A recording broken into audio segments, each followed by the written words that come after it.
নমস্কার বন্ধুরা, আমার চ্যানেল লাইফ উইথ দীপিকাতে সবাইকে স্বাগত। আজ রান্না করব পালং চিকেন। তার জন্য দেখো, আমি পালং শাকগুলিকে প্রথমে জলের মধ্যে সিদ্ধ করে নিচ্ছি আর কাঁচা লঙ্কা দিয়ে দিচ্ছি।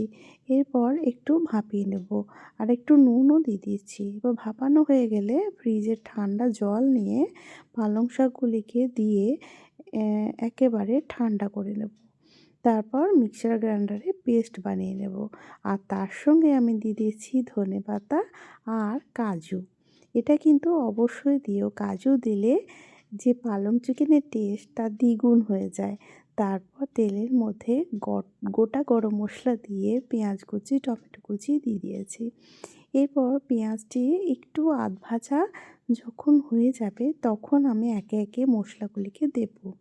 দেখো, পেঁয়াজটা দেখেই বুঝতে পারছো আধ ভাজা হয়ে গেছে। তারপর রসুন বাটা আর আদা লঙ্কা বাটা আর জিরে ধনে গুঁড়ো দিয়ে দিয়েছি আর পরিমাণ মতো নুনও দিয়ে দিয়েছি। এরপর ভালো মতো করে কষিয়ে নিচ্ছি। দেখো, ভালো মতো করে কষানো প্রায় যখন হয়ে যাবে তখন আমি দিয়ে দিচ্ছি হলুদ গুঁড়ো আর লঙ্কা গুঁড়ো। এখানে আমি কাশ্মীরি লঙ্কা গুঁড়ো দিয়েছি, আর তোমরা এমনি লঙ্কা গুঁড়োও দিতে পারো। তারপর ভালো মতো করে কষিয়ে নিচ্ছি। এরপর আমি চিকেনটিকে দিয়ে দিয়েছি। এরপর চিকেনটি দেওয়ার পর ভালো মতো করে কষিয়ে নিচ্ছি। আর একটা কথা বন্ধুরা, যখন চিকেন খেতে খেতে একঘেয়েমি হয়ে যাবে তখন এইভাবে ট্রাই করে দেখো। যে পালং শাক খায় না সেও কিন্তু চেটেপুটে খাবে।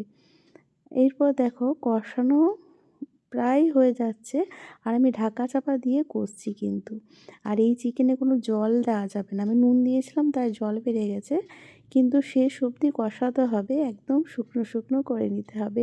আর গোটা গরম মশলাটা দিয়ে দিয়েছি। গোটা গরম মশলাটা এখন দিলে গন্ধটা ঠিক অতটা উগ্র হয় না, তাই যে গুঁড়ো গরম মশলাটা সেটা আমি দিয়ে দিয়েছি। এবার পালং শাকের পেস্টটা দিয়ে দিয়েছি। এবার ভালো মতো করে কষিয়ে নিচ্ছি। এরপর শুধু কষানোর পালা, ভালো মতো করে কষিয়ে নিতে হবে। আমার তো দেখতে দেখতেই জিভে জল চলে আসছে। সত্যি বন্ধুরা, অসম্ভব টেস্টি হয়েছিল। আর যে গরম মশলা গুঁড়ো সেটা কিন্তু কষতে কষতেই তোমরা দিয়ে দিও, পরে দিও না, তাহলে খুবই একটা উগ্র গন্ধ আসবে। আর একটু মিষ্টি দিয়ে দিয়েছি কারণ এটা রুটি পরোটার সঙ্গে খেতে বেশ ভালো লাগবে বলে।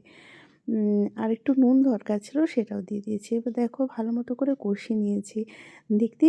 দেখেই বুঝতে পারছো যে কালারটা পুরো চেঞ্জ হয়ে গেছে।